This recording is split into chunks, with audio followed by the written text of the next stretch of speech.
धाकड़ खबर, बेखौफसुमा बेबाक अंदाज।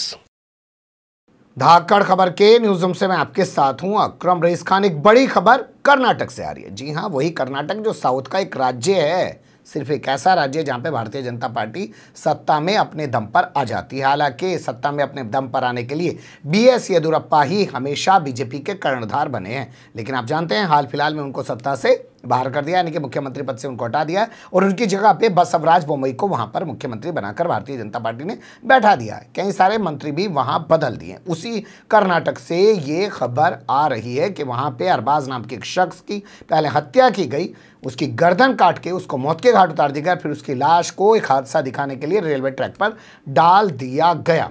पूरे मामले में उसकी मां ने गंभीर आरोप लगाए हैं और कहा है कि एक धर्म विशेष की लड़की, आप समझ सकते हैं, मृतक मुस्लिम है तो धर्म विशेष की लड़की वो किसको बता रही है। धर्म विशेष की लड़की से इस लड़के का कोई प्रेम प्रसंग चल रहा था, उसी को लेकर भगवा ब्रिगेड के लोगों ने, लड़की के भाई ने, लड़की के पिता ने इस वारदात को अंजाम दिया है। कैसे कैसे क्या क्या चीज़ें उभर रही हैं वो आपके सामने रख देते हैं।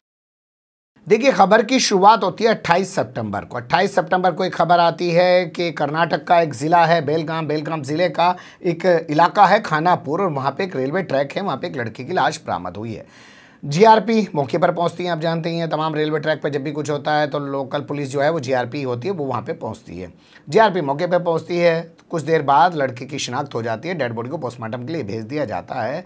बाद में जब जांच आगे बढ़ती है और पोस्टमार्टम रिपोर्ट में खुलासा होता है कि कोई हादसा नहीं है, क्योंकि मृतक के शरीर पर चोट के गंभीर निशान है, यानी कि पहले उसको मारा गया है, उसके बाद एक हादसा दिखाने के लिए उसके डेड बॉडी को यहाँ फेंका गया है। उसके बाद इस मामले में कई सारे सवाल खड़े हो जाते हैं और मृतक की जो माँ है वो भी लगातार सवाल खड़े करती है और आरोप लगाती है कि लड़की के भाई ने और पिता ने भगवा ब्रिगेड के कुछ गुंडों के साथ मिलकर मेरे बेटे की निर्मम हत्या की है। उसके बाद ये मामला जो द प्रिंट और इंडियन एक्सप्रेस और तमाम जगह खबरें छपी हैं उसके मुताबिक जीआरपी पुलिस से हटा के जिला पुलिस को, यानी कि डिस्ट्रिक्ट पुलिस के हवाले केस कर दिया जाता है। डिस्ट्रिक्ट पुलिस ने कुछ लोगों को इस मामले में हिरासत में भी लिया है और वो इस मामले में पूछताछ कर रही है उनसे। हो सकता है जल्दी पूरी वारदात का खुलासा कर दिया जाए, लेकिन सवाल ये है कि आखिर जहाँ जहाँ भाजपा की सरकारें हैं वहीं वहीं पे इस तरीके की वारदातें क्यों हो रही हैं। आप जानते हैं हर वक्त हर चीज़ को लेके हिंदू मुस्लिम का एजेंडा, प्रोपेगेंडा चलाया जाता है। आप जानते हैं साउथ के अंदर आजकल एक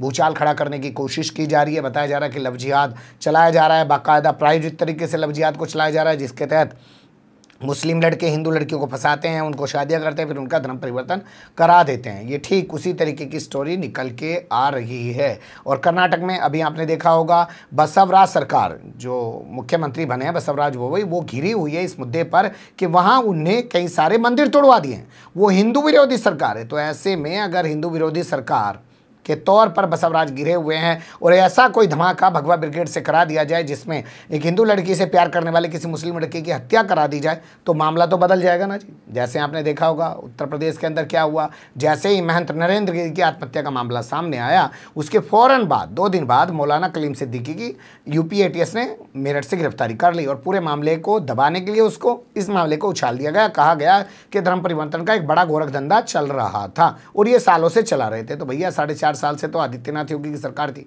तब क्यों नहीं पकड़ा? तो कुछ चीज़ों की टाइमिंग पे हमेशा गौर कीजिएगा कि वो किस वजह से और किस दौर में चीज़ें सामने आ रही हैं। तो यहाँ बेलगाम ज़िले का खानापुर रेलवे ट्रैक है, वहाँ पे लाश मिलती है, उसकी शिनाख्त होती है। शिनाख्त के बाद पहले मामला जीआरपी के पास, उसके बाद मामला ज़िला पुलिस के पास पहुँच जाता है। नज़मा शेख 46 साल की हैं। वो बताती हैं कि वो आज़म नगर की रहने वाली हैं, जो बेलगाम का एक आज़म नगर है वहाँ की वो रहने वाली हैं। उनका बेटा जो है वो एक सिविल इंजीनियर था, लेकिन इन दिनों वो कार डीलिंग का काम करता था। आप जानते हैं ना बहुत सारे लोग नई पुरानी कार बेचने का काम करते हैं, तो वो काम किया करता था। उसका किसी एक हिंदू लड़की से प्रेम प्रसंग का मामला चल रहा था। उसको लेके लड़की के परिजन जो है वो तरह तरह की धमकियां दे रहे थे। इसके अलावा भगवा ब्रिगेड के कुछ लोग धमकियां देने के साथ साथ इनसे पैसे की डिमांड भी कर रहे थे। कुछ पैसे ये लोग दे भी चुके थे, लेकिन फिर भी वो लोग जो है इनको ब्लैकमेल करने और प्रताड़ित करने से बाज नहीं आ रहे थे।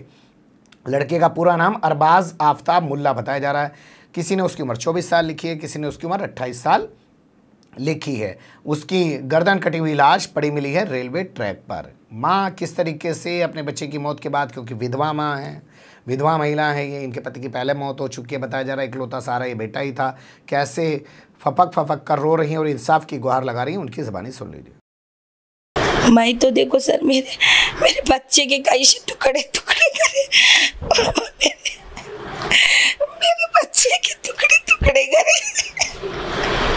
मेरा एक बच्चा था, उनके भी टुकड़े टुकड़े करने वाली मैं नहीं छोड़ने वाली। मुझे इंसाफ दिलाओ सब मिलको। सुन लिया आपने, उनकी ज़बानी वो कह रही हैं कि मुझे इंसाफ चाहिए। ये लड़की के पिता, भाई और भरभगा ब्रिगेड से जुड़े कुछ लोगों ने हत्या को अंजाम दिया है। पर क्या आपको लगता है कि वाकई में इंसाफ मिल पाएगा? अब एक अहम सवाल यहाँ ये भी है कि अभी कुछ दिन पहले एक वीडियो वायरल हो रहा था इसी कर्नाटक के बेंगलुरु का, जिसमें लड़की मुस्लिम थी, लड़का हिंदू था। दोनों जॉब करने के बाद या किसी फैक्ट्री से काम वाम निपटाने के बाद या किसी काम से कहीं जा रहे थे। दो मुस्लिम लड़कों ने उनको पकड़ लिया। उसके बाद लड़की से पूछा कि तुम मुस्लिम है तो इस हिंदू लड़के के साथ क्यों जा रही है, और उस हिंदू लड़के के साथ मारपीट की। पूरे मामले का वीडियो वायरल हुआ और खुद मुख्यमंत्री बसवराज बोम्मई इस मामले में एक्टिव हुए। उन्होंने पुलिस से कार्रवाई करने को कहा। पुलिस ने उन दोनों लड़कों को गिरफ्तार कर लिया, उन पर गंभीर धाराओं में मुकदमा दर्ज करके जेल भेज दिया।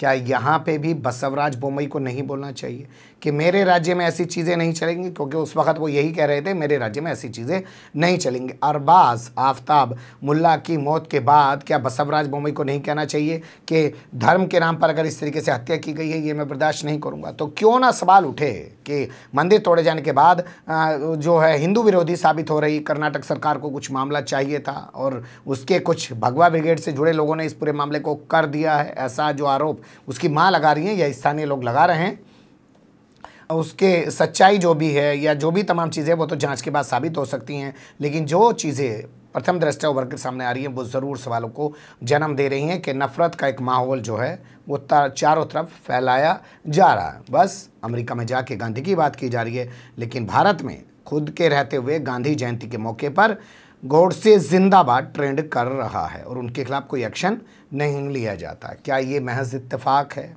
या फिर आप वही कहेंगे कि ये कोई संयोग नहीं है, बाकायदा प्रयोग है? धीरे धीरे करके नाथुराम गोडसे को महान बनाने की कोशिश की जा रही है। और ये जो वारदातें हो रही हैं ये उत्तर प्रदेश चुनाव जीतने के लिए हो रही हैं, क्योंकि बंगाल के चुनावी नतीजे जब से आए हैं तब से भाजपा को लग रहा है कि चुनाव जीतने का एक ही हथकंडा बचा है, विकास से कुछ होगा नहीं, हर तरफ से हिंदू मुस्लिम की खबरें आनी चाहिए।